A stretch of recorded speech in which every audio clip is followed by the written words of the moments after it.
And make sure you like, comment, and subscribe to this video if you want more content like this. And leave a comment.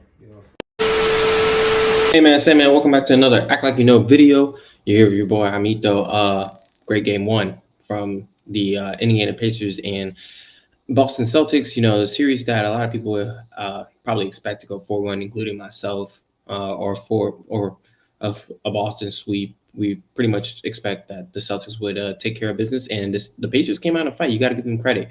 The Pacers definitely choked this game away, though. We have to admit that, and that could be detrimental to the series moving forward. Me myself, I think that Boston has finally woken up, or not they finally woken up, but I definitely think they woke Boston up for game two. But we'll talk about that further. We're going to talk about some of the key moments. Obviously, in the first half, you had Miles Turner and the Pacers bench really keep them in the game because the Celtics came out on a 12-0 run to start the game. They seemed like they were locked in. And I remember texting my group chat that the Celtics look ready. They look like they can sense that is an open field in the playoffs, like it's anyone's championship this year, and they probably feel like they're the best team left. You know, you probably, as a Celtics fan, you're probably thinking, we're gonna have trouble with the Nuggets. Obviously, you're gonna have trouble with any team out of the West, whether it's the Mavs or the Timberwolves. But I feel like going into the playoffs, that they definitely were more scared of the Nuggets with Jokic, and then you had KP out. But hopefully, they can get KP back before the finals, or definitely in the series, because they still might need him in the series after the fight that the Pacers have shown. You know, they showed a lot of resilience. A lot of people was writing off the Pacers because they got in here mainly due off injuries, but you can only play who's in front of you, and that's me admitting that as a Knicks fan. Like, you can only play who's in front of you, and you can't control another team's injuries. So you got to do what you got to do at the end of the day. Excuse me, but definitely choked this game away, and I'm gonna say it. Haliburton was a huge part. Definitely the biggest play of the game, or the where it started the choke. You're up 117, 114. You get the ball. Haliburton's pushing up the court with a 10-second shot differential. I think it was like 32 seconds and 22 seconds on the clock, and just loses the ball. No pressure, no nothing. Just loses the ball. Nimhart tries to save it. He falls out of bounds, and that sequential that led up to like that also helped the Celtics get another opportunity. Obviously, Derek White and then Jason Tatum miss. You get fouled, and Rick Carlisle should have called a timeout to advance the ball to half court. He didn't. He took ownership for that. I just watched the post game. He took ownership for that. He said the game was on him, that he didn't call timeout and get it up the floor. But at the end of the day, your players just got to be stronger. Because Siakam, there's no reason for him to lose the ball there. There's no reason. It hit him dead in his hand. He lost the ball. Then he smacked it out of bounds. And then the whole fouling up three thing.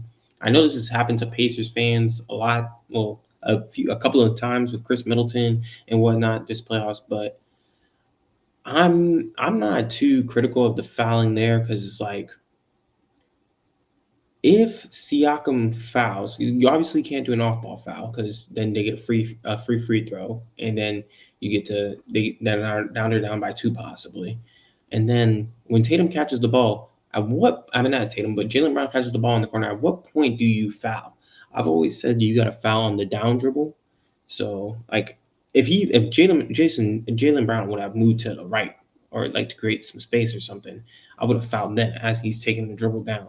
But if he's not going to do that, at any point Siakam touches him and he goes up, that's automatically three free throws. And obviously you saw him hit the shot regardless of the fact. And Siakam, you could have said fouled him anyways, and it could have been a 4-point play. You know, so we had some, but besides that, man, just some big shot making by the Celtics in the fourth quarter. Definitely excited to see where the series goes. This series was definitely played at a Pacers tempo. They just have this like infectious ability to make you play at the tempo with the passing the ball out quickly after a score, almost like a UNC style of play, where as soon as the ball goes in, miss or make, we're pushing. We're pushing to get the quickest, easiest opportunity. We're not going to play against a half-court defense. You know, big-time players step up. Miles Turner, as I said earlier, huge first half. He only had 5 in the second half, but Siakam stepped up in the second half in turn of Miles Turner with just huge mid-range jump shot making and getting to the basket after he had a sluggish first half.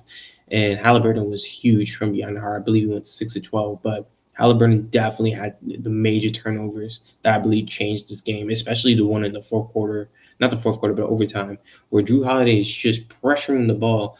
And Haliburton is a superstar guard. Well, he's not a superstar yet, but he's trying to ascend to a superstar guard. He's an all-star. I understand Drew Holiday is one of the better on-ball defenders. Some say he's the best on-ball defender in the league, but he wasn't doing anything that should have flustered a player of Tyrese Haliburton's caliber. He didn't reach no nothing. He just stood in front of him and just moved with him. And he just had Haliburton fluster and he lost the ball off himself. That can't happen in that situation with 1 minute to go. And then the next play, you had Jason Tatum take a sidestep three. Well, gets the defender in there and then hits a three to go up 127, 123. And that's basically the game right there because you played a foul game from that point on. But moving forward with the series, man, I definitely think the Pacers blew a huge one. You win this game for such a young team that's going through, learning on the fly, what it's like to play in big playoff games. This one's gonna hurt because I believe they woke up a veteran team like the Celtics, and they're not gonna play around with their food in Game 2. I believe the Celtics saw some things. Well, both teams saw things that could work for them, but I believe the Celtics know that they didn't play their best brand of basketball. And I thought the Pacers played a really good brand of basketball today, besides the turnovers, of course, where they took the game away. But they were hitting some difficult shots, some good shots. Offense was at an all-time high, but I definitely believe that the Celtics can take it up to another notch, and I think you'll see that in Game 2, especially defensively. I believe they found something with, I think, like if I'm Missoula and I'm looking at the tape, we're putting Haliburton in any action we can every time on the offensive end.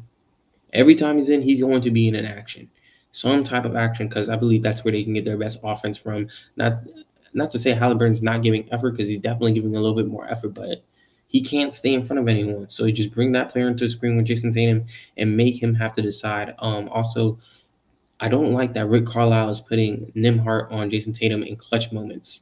You can't have Nembhard on Jason Tatum in the late fourth quarter and in overtime. That's, for lack of better words, he's dog food. And it's not Nembhard's fault. He's playing great defense. He's just too small. He's just too small for a player of Jason Tatum's caliber. It's just not going to work.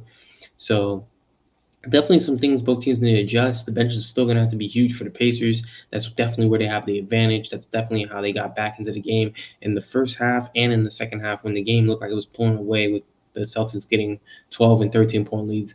That Pacers bench was definitely huge for them. But I believe like you got a really good Pacers bench game.